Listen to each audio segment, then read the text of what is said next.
今天挑戰昆明老街48小時吃爆特輯，帶你冒着見小人的風險，品嘗菌子火鍋，挖掘不輸北京烤鴨的脆皮小麻鴨，還有鮮花餅界的天花板。最後更要走入街頭，與在地人互動，揭開昆明最真實的日常。話不多說，開吃，走！我們現在在昆明老街這邊，我們今天終於要去吃菌子火鍋了。而且我發現我們住的酒店超方便。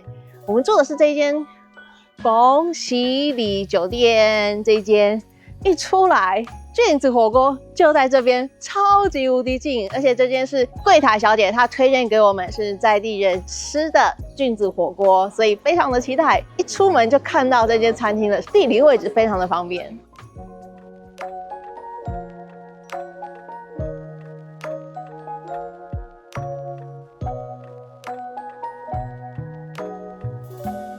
它被譽為春城，四季如春。那加上因為它雨量充足、陽光充沛，又是紅土土壤，所以它孕育着非常多的動植物。那其中菌子啊，是他們雲南人必吃的一個佳肴。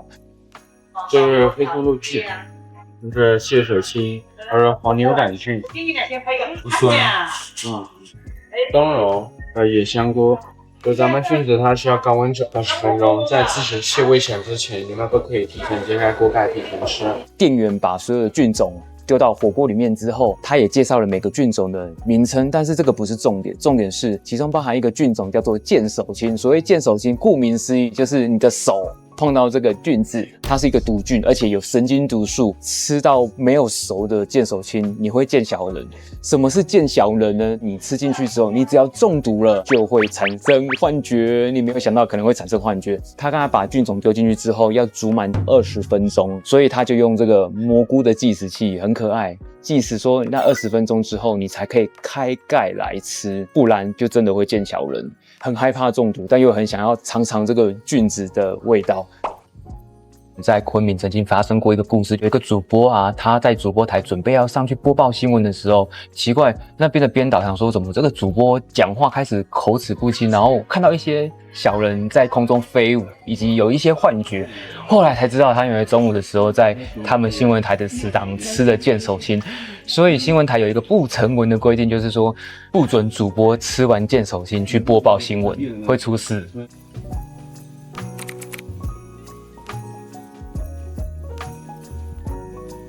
說是採樣，所以店裡會留存。如果我們出了吃的事情，這個店家他也要負一些責任。但我覺得做了這道程序之後，反而讓我更安心。很像我們小學的時候，自然實驗不是要撈起來放到化驗的碗裡面，就是幾點幾分，我的豆子長了多高，然後記錄。當喝它的湯，雖然沒有很重的菌子味道，但是你單吃菌子，每一個菌子都非常的脆耶。這個我認同。重點是它已經燉煮了20分鐘以上，它的菌子還可以保留它的香脆口感。菇跟菌子是2種完全不一樣的東西，所以我們來這邊吃，你不能說它是菇哦，你要說它是菌子。菌子它的定義是它必須在野外生長，沒有辦法經過人工培育出來的才叫做菌子。我剛剛覺得很特別的是這個炒北風菇，剛吃進去的時候啊，很脆，它这個脆脆的聲音就在我牙齒嘴巴裡面，你可以感受到它的脆感，還有清脆的聲音在嘴巴裡面放出來。原來炒之後，菇菇的脆感、口感還可以保留這麼的完整。昆明人他們吃東西是以食材的鮮為主，調料只是輔佐而已。所以它這道炒北風菇來講，它是用單純的一些青菜輔佐這個北風菇去炒出來的，它不會放過多的紅油或是一些多餘的調料去破壞掉這個菌種應該有的味道。可是我吃這個沙拉，因為他說這個沙拉是雞中沙拉，就很可惜胡麻醬就可能蓋住了雞中的味道，所以我沒有辦法很仔細的嘗到雞中到底是什麼味道。來哦 ，Real Action。等一下，我覺得應該會很燙。它煮到有點像羹湯，湯的質地變得非常的濃，因為我加了雞肉下去煮，所以其實說真的，我覺得味道有點熟悉。在台灣喝的煲湯，你拿雞肉下去燉煮，跟香菇一起煮，就會是這個味道。但是它的味道是特別的鮮濃，那也喝得到雞肉的味道。雖然說加了黑松露，但是跟菇的香味，我個人覺得沒有太明顯。破酥包裡面是茶葉，破酥包的意思就是疏鬆易碎，所以外皮我刚刚吃起來是一咬就跟包子餅皮不太一樣。比較柔軟，它的結構比較鬆散。裡面的內餡是茶葉，我很喜歡用茶葉去入料理。破酥包的味道很符合我的口味。因為雲南啊，它就是普洱茶的產地，所以這個破酥包裡面加了普洱的內餡，吃起来茶味真蠻香的。而且可能在台灣这非常愛喝茶吧，所以能吃到有關茶的一些相關甜點就已經很開心了。在我們把菌菇啊跟湯之後，我們再把青菜丟進去煮那個青菜，聽說那味道會超鮮甜，所以不能跟菌子一起煮嘛？這個是當地人教授的技巧，如果他不要跟雞肉跟菌種打混，那裡面的味道應該好好單純吃茶樹雞湯以及菌菇帶來的香氣。昆明人很重鮮這件事情，其他過多餘的調味對他們來說都是多餘的。必須要講菌子火鍋啊，是只有雲南特有的，有一些菌種啊，菌農啊，他早上4點就去山上採了，6點就送到餐廳這邊就開始做料理。他沒辦法運到跨縣市，他沒辦法運到北京，沒辦法運到上海，因為這個菇類會壞掉，而且像是類似見手青這種毒菇啊，你沒辦法隔一加熱，你隔天一定中幻覺，除非你真的很想中幻覺。這間店它比較不會是本地人來吃的，因為基本上他們吃每一個菌種啊都是個別嘗每一個菌種個別的味道，但是因為旅客可能時間沒那麼多，想吃一次吃到見手青、雞中這些優質的菌種就入到火鍋。其實剛剛他就不是有一盤上面有各個菇，他開始把它丟進去煮的時候，我就開始混亂了。我想說，哪一個是見手青，哪一個是雞中？他就念念就把它全部丟進去。想知道每一個菇種、菌種的味道的人來講，這是一個困擾。沒錯，因為其實我很想要知道雞中是什麼味道，我想知道見手青是什麼味道，可是沒辦法，他就全部丟進去煮了。他的小菜裡面啊有這一碟，原來這個是四川的特產香脆椒，辣椒會很辣嗎？其實不會，非常的好吃。它是辣椒的外皮，中間包了小麥以及白色的芝麻，不會辣，超好吃。我還是要先打個蛋書，這個菇它是神經毒素，所以我們剛剛說你想中幻覺，那個是開玩笑的。因為中幻覺是比較輕微的症狀，比如說你會腹瀉，還有一些比較嚴重的副作用，所以真的大家要吃的話，你千萬要很小心，因為像有一些地方的行程，它會主打帶你去採菇菇什麼的，那其實那一種我個人會認為比較不保險，因為你怎麼知道你採到的菇它是可以吃的？你不要想說採到的菌它是可以吃的，因為雲南那邊的菌子是非常多的，不是只有你想象說可能只有4-5種有毒，没有，非常多，可能至少有900多種的菌子吧。如果說大家要參加那種行程，會有一點風險啦，我個人覺得。所以你看到我越來越嗨的時候，你就可以開始懷疑我是不是中毒了。那我這邊有解藥嗎？這邊解藥一劑多少錢？可以掏解藥過來嗎？解藥就啪，你清醒一點。我現在昆明老街上面走啊，我發现到哇，我最喜歡這個老街的一點就是上面種滿了很多高的樹木，在這邊逛街，然後又有煙火氣的情況下，我真的覺得來到昆明老街心情非常的好，而且真的吃的種類也太多了，有雲南的咖啡、菌菇火鍋，然後還有燒鵝塊、過橋米線這些美食，真的吃不完。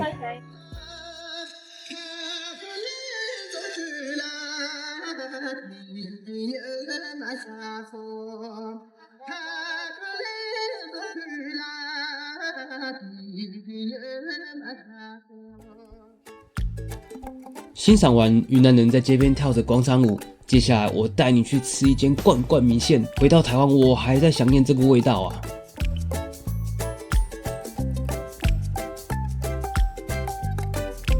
這一間啊，真的是我來昆明老街的超愛店。我們今天點的是它的招牌過橋米線，哇，它弄得像橋的形式，把很多的配料，像雞肉啊、一些青菜的部分放在上面，加上米線，把它放進去。太大碗了吧？雞湯加上米線，我們把一些肉類啊都趕快先下去。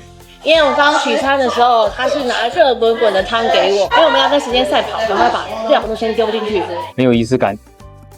丟進去，最後來個點青蔥，好，讓它燜一下。我好奇了，那它為什麼會叫過橋米線？主要它是源自雲南，是一個貼心的妻子以及勤苦讀書的書生的一個故事。當時貼心的妻子啊，她想要在寒冬的時候讓這個書生可以吃飽，可以吃暖，她想要帶一些食物給書生，但她發現到如果把一些肉類、青菜跟米線還有湯結合在一起帶去給書生，可能這個裡面的米線就已經軟爛了。那她就想出了一個方法啊，就是把這個湯跟米線分開。湯因為有雞油的關係，它不會受溫度的影響，它還可以保持這個湯的熱度，快送到書生的手上的時候，他再把這個米線跟這個湯結合在一起，就可以保持這個米線的軟嫩度跟食材的 Q 度。為什麼叫過橋？主要是因為這個貼心的妻子，她必須要過一個橋才能送到書生的手上，所以才叫做過橋米線。原來從古時代就对吃非常的講究，像我們有時候去麵店買，我也不喜歡湯跟麵放在一起，因為帶回去麵就軟爛掉了。剛吃下去啊，米線真的非常的滑順，非常的好吃。它的湯啊是由豬大骨跟老母雞熬出來的，清甜透徹。米線 Q 度加上老母雞的湯，它搭配出來真的是天衣無縫，是真的吃不膩的。那有一些佐料，像是雞肉，還有雞皮，覺得它有畫龍點睛的效果。另外還有一個是傣族的烤雞，我們第一天來就是吃這間過橋米線，點了這個烤雞，超好吃。知道他把雞皮烤得琥珀色，看起來非常的誘人，所以旅客在外面走的時候，你聞到那炭火，到底是什麼？好像很好吃。然後會發現到這間店其實是薛仁，他先注意到這間店，他的頭就過去看，好香哦，聞香而來。我看到那攤不僅我就要去看一下，而且他還擺了一些小位置可以坐在外面吃，我就是很喜歡這種超接地氣的感覺。好，事不宜遲，來吃一下它的雞肉。它的雞肉的甜味真的是有，雞皮又不會烤得太柴，保有一點點嫩度。本身的雞肉就自帶香甜。如果你想要吃夠味一點的話，樓下旁邊有很多的佐料，大家可以自己去摘你喜歡的佐料，再配烤雞吃，會非常的夠味。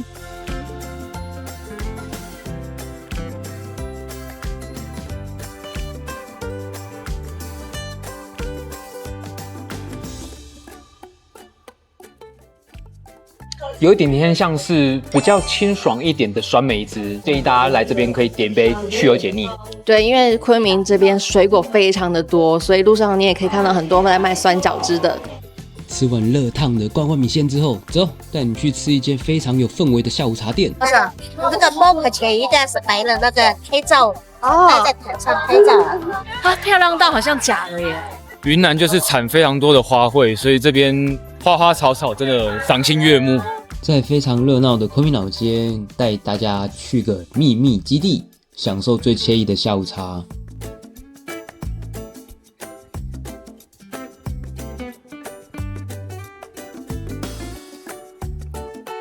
請讓我為這個環境拍拍手，古色古香，太愜意了，很舒服，而且剛好對面好像是按摩體驗館，它放了一個很柔和的中國古典音樂，讓我在這邊吃甜點更有 feel。看着外面的落葉，天哪，我覺得好浪漫哦！我今天點了2個甜點，泡魯達、椰香木瓜凍。看到這名字叫泡魯達，我還想說泡魯達是什麼鬼？原來是泰式跟緬甸的甜點，裡面有芒果還有椰子，但是它這邊很特別，怎麼還放了個小麵包塊？而且還有芋圓，這是不是一個中式跟泰式的結合啊？真的是椰奶的湯底，芋圓還蠻 Q 的，這邊的芒果是偏酸的味道。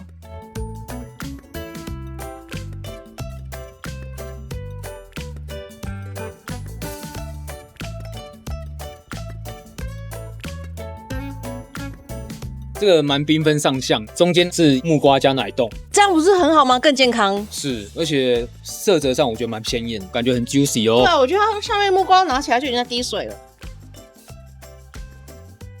這樣的搭配口感，你會不會覺得很突兀，或是根本就不搭？告訴你，非常的搭。木瓜肉質是軟的，再配上椰香凍，它的口感上是融合的，所以吃進去味道不會突兀。以前我們在切木瓜的時候，會把中間那個籽去掉，但是中間就有點浪費空間。他把那個椰奶凍把它灌進去，把空洞填補起來了。對，而且視覺創意來講，其實就會讓這個木瓜增色不少。在昆明還有一間不能錯過的雲南創意菜餐廳，這邊的小麻鴨真的非常的實惠。我們夫妻吃過道地的北京烤鴨，來嘗嘗看這個小麻鴨有什麼不一樣。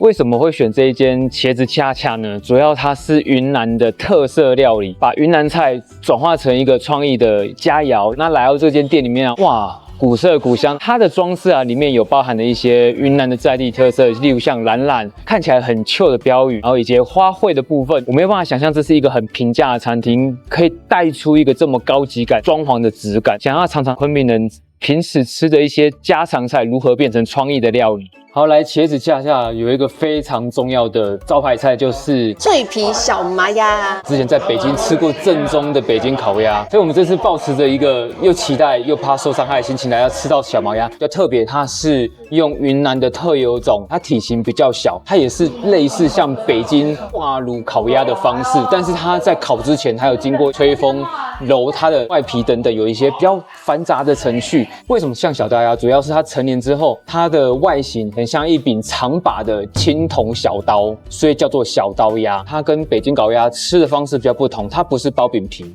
它是直接加它的鴨肉，直接去舀它的醬，加一些配菜就直接吃了。先吃一口原味的，刚才拿的时候发现它的脆皮非常的薄。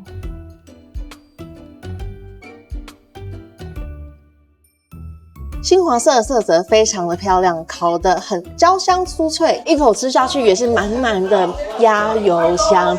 但是跟北京烤鴨的鴨油香還是有差異，北京的鴨油香是再更香一點，小刀鴨的鴨油香偏平淡，難怪要跟着蘸醬一起佐着吃。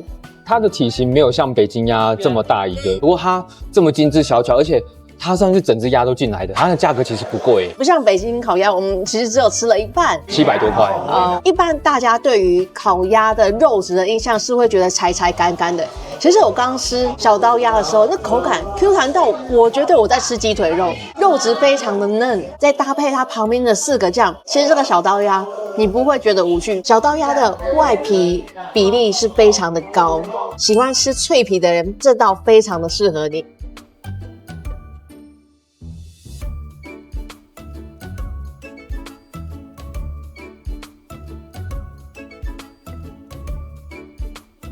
另外一道啊，金酸木瓜酸湯圓，剛才吃它的魚肉真的非常的鮮甜。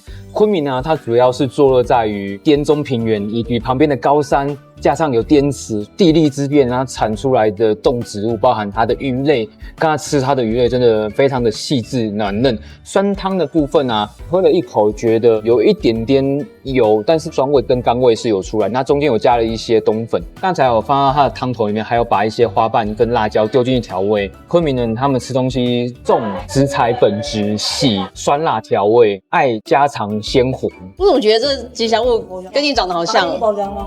什麼吉祥物？鴨啊！而且你今天也穿白色的，那表情跟我好像啊，很嚴肅這樣，就臉很臭啊！大官審案嘛。其實今天是我開的，今天想吃多少鴨 ，for free， 都算你的。對，其實以前我就跟雲柔講說，我覺得它很像酷企鵝，就是今天找到更像的脆皮小麻鴨。在餐廳吃完飯之後結賬，有一個能拿到折扣的小技巧，推薦大家下載大眾點評，有時候會有所謂的代金券，比如說你買50塊，但是你實際只付40塊。那像我今天消費金額是119.8，那它的代金券的金額有什麼分？50塊的代金券、100塊代金券，你就不用理它，你就先點一個進去。像我剛剛就點50塊代金券進去之後，它不是只能買50塊，因為我原本認知以為是我必須買2張50塊的，再買1張20塊的才能折抵我的消費，但實際上不是。你點了50塊代金券之後，你直接輸入這一餐總消費的金額進去之後，它會直接幫你算折扣。付完款之後，你拿着 QR code 碼給餐廳的服務人員，就可以進行核銷了。品嘗完小麻鴨，有一間伴手禮是你來老街絕對不能錯過的。薛仁來這邊試吃了好幾次啊。薛仁啊，他每一天都會來嘉華鮮花餅拿那個試吃的新的口味黑芝麻玫瑰，黑芝麻玫瑰口味。你好，扫码下单立享优惠可以了解一下。你每天都來吃免費的，有什麼感覺？每天要試吃不同的味道，我才能決定我要買哪一個啊。很好很好，這是一個很嚴謹的一個判斷程序。薛仁又跑去嘉華鮮花餅店，嘉華實在太好吃了，他每一次經過都會必吃。不要给我拍起來啦！你到底有多愛嘉華試吃好不好？你到底有多愛吃嘉華？好像茉莉花加開心果。你怎麼那麼好笑啊？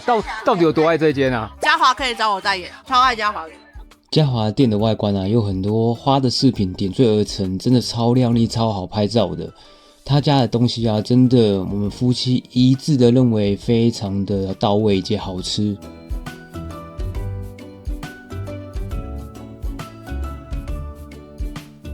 你來這邊可以買現烤的鮮花餅之外，它這邊的伴手禮也超夯的，很多來昆明的旅遊的旅人啊，都會帶一些鮮花餅作為伴手禮送給自己的親朋好友。那我剛剛看它一盒伴手禮其實都沒有很貴，像這個經典的玫瑰餅啊，大概100塊到200塊，這分量是還蠻厚重的，裡面大概6到7顆左右，就是還蠻便宜實惠的。今天終於買到嘉華玫瑰餅了，因為我們在昆明老街住的這幾天啊，平常經過這裡幾乎都是大排長龍，因為它的玫瑰餅都是現烤現出爐的，好期待哦！整條街就他們家的生意最好。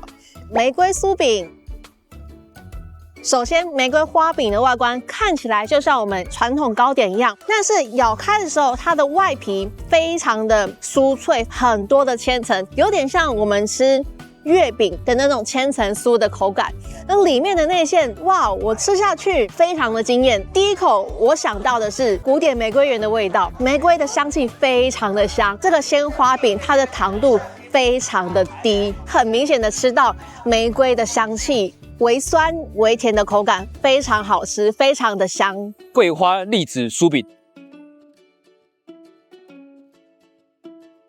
是不是太乾了？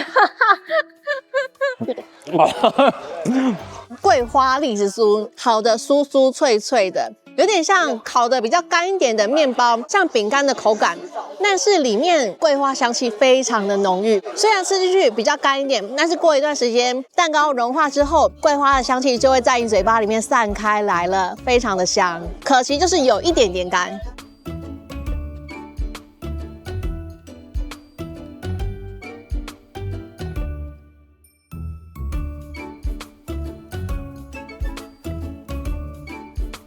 剛剛吃了雲腿小餅，哇！我覺得鹹食控的人不能錯過這個。第一個，外皮非常的酥，咬下去鬆軟，一咬之後它就直接上化在你的口中。我覺得厲害的是它中間宣威火腿的味道非常的鮮明突出。我只是第一次吃到宣威火腿的味道，但是這個火腿的味道讓我覺得是舒服的，不是濕鮮。如果說嘉華鮮花餅是雪人的最愛，那這間湯圓店啊是本流的真愛。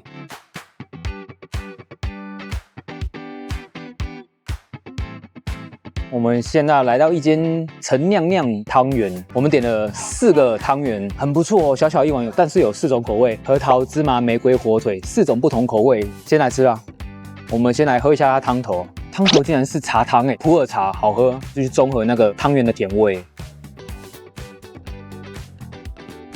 火腿好香哦，有點像臘腸的味道，它外皮是軟嫩的，這個好吃，這個給我。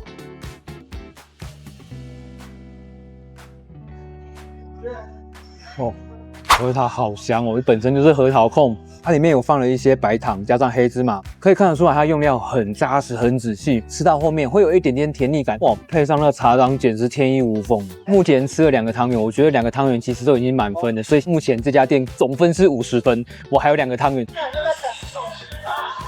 哦。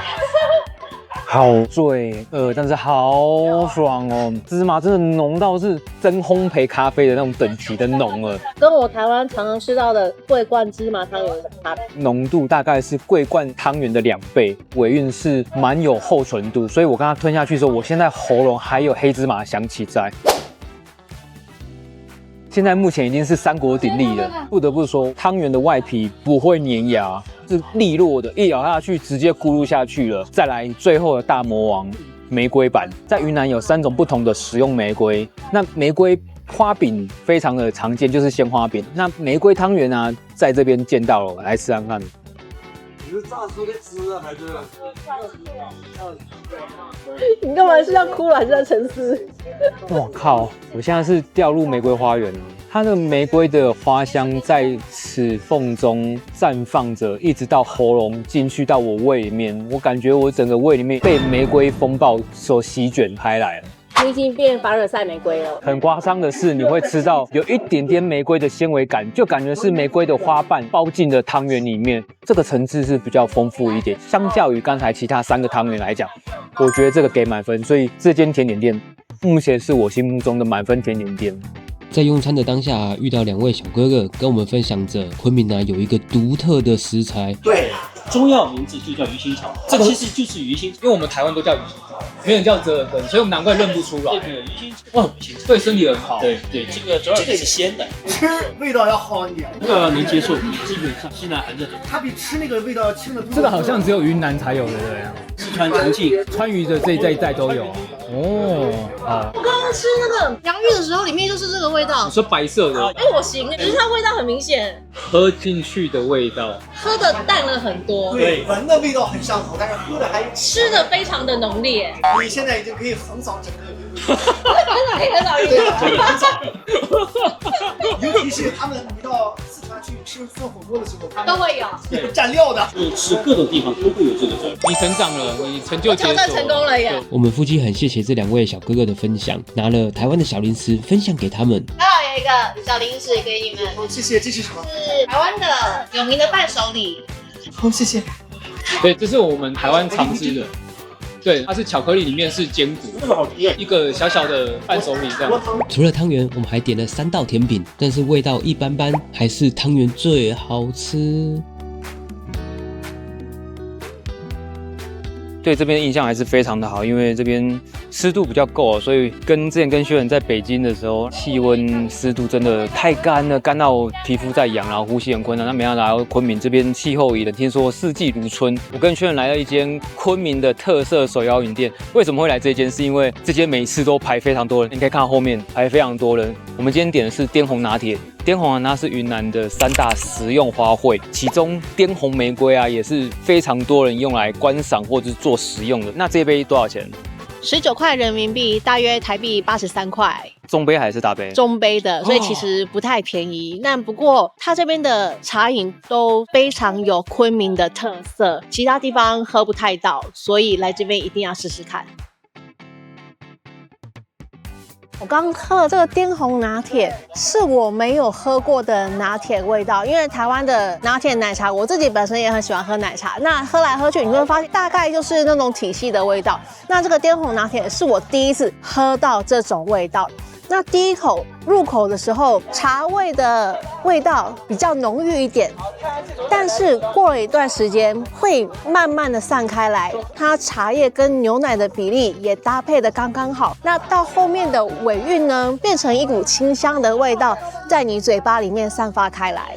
我發現它很多牆壁上有很多標語，例如像我剛才看到一個標語，就是想你的風吹到了雲南了。很多的標語都說什麼啊，到有風的地方啊，就讓我想到以前不是有一部很有名的劇叫做《去有風的地方》，劇還是有帶動雲南旅遊的熱潮，像雲南附近的大理也是非常熱門的旅遊地點，那所以大家都會來這邊朝聖劇中的景點。你知道雲南的土豆非常的厲害嗎？跟着我們一起去試看看炸洋芋吧。為什麼會想要吃雲南的洋芋呢？因為今天我們在吃菌鍋的時候，發現雲南的洋芋特別的綿密。這次我們點了小四喜，分別有豆腐、菌子、洋芋以及丸子。說真的，我吃下來，我覺得很像雲南的鹹酥雞，炸得很酥脆。不過他們這邊的說法叫做焦，就是你點完餐之後還有一個選項叫做焦，就代表說它的洋芋是炸得比較酥脆一點，所以它的口感外皮是酥脆的口感，裡面是洋芋的綿密，菌子的部分吃起來就像香菇的口感。這個是雲南道地的醬燒味道，味道稍微偏鹹偏重了一點。那整體吃起來比較偏油，因為它沒有特別的瀝乾，所以吃起來就很像台灣的鹹酥雞。在炸洋芋的旁邊呢，有幾位帥哥在衝雞腳，哇，這間非常多人排隊，我們來吃看看吧。雲南必點小吃傣味蔥雞腳，酸辣各味。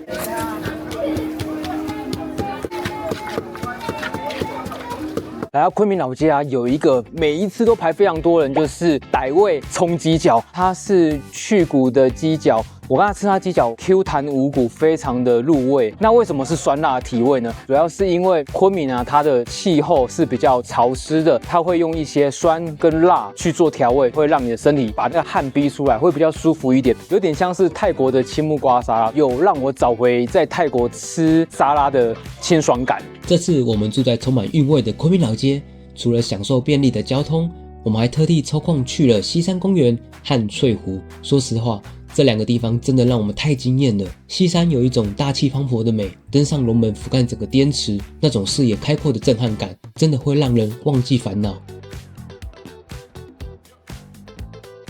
轉身啊，來到翠湖，又是一種截然不同的悠閒。看着湖面的倒影和悠閒的人群，這兩處的景點不止景色美，更有一種昆明獨特的鬆弛感，是這趟旅程中我們最喜歡的意外收穫。強烈建議你們一定要來走走。還有一點，來到昆明最棒的就是路邊的花花草草都種得很茂密。你看那學人就蹲在旁邊聞鮮花，忍不住了，想聞聞看是什麼味道。最羨慕的就是他們這邊到處都有鮮花跟綠植，真的是超惬意的。我們現在要去滇池，每一棵樹基本上都做一個人造鸟巢，這真的是蠻值得我們去學習跟尊重的。我們現在來到海埂大壩，這是我非常期待的一個景點，旁邊就是滇池。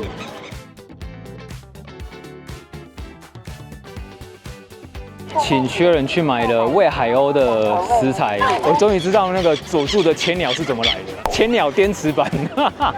滇池啊，它是最大的淡水湖，所以你可以在這邊吃到很多新鮮现撈现宰的漁獲，都是從滇池這邊撈上去，昆明市區這邊可以吃。滇池的對面啊，就是西山公園，所以很棒，依山傍水的一個風景園區。從昆明市區來到這邊，大概只要15分鐘就可以抵達這個滇池。所以我一直被看，我們今天餵這個白色的精靈啊，它叫做紅嘴海鷗，是從俄羅斯的貝加爾湖，也是俄羅斯最大的淡水湖。10月下旬的時候，就會飛到這個滇池去避冬。再過幾個月之後，它就飛到新疆的湖。所以今天可以看到這些白色的精靈來到這邊，就讓它來光顧我手上的麵包，覺得我還蠻與有榮幸的。現在接近日落時分，大家看到後面有一大片粉紅色的雲彩。雲南呢，它被譽為雲彩之南。為什麼叫雲彩之南？主要是因為當時有一個楚國人，他來到滇池跟中原這中間的一塊土地，他統領了這邊的一些部落，建立了滇國之後，漢武帝他就做了一個夢。他說：“我夢到有雲彩往南邊飄了。他其實是想要攻占這個滇國。為什麼要攻占這個滇國？因為他可以透過這個滇國連接到成都、天府之國這邊，再對外到西邊的歐洲去做交易。所以他就出兵到滇國，把它殲滅掉了，統一了這邊，才開始有了雲南之稱。離開昆明前呢，我們還有一件事還沒有做。房間的姐姐幫我們掃地掃得很辛苦，想拿一包一枚小泡芙。”給姐姐吃看看，看台灣味是否可以征服昆明人的心。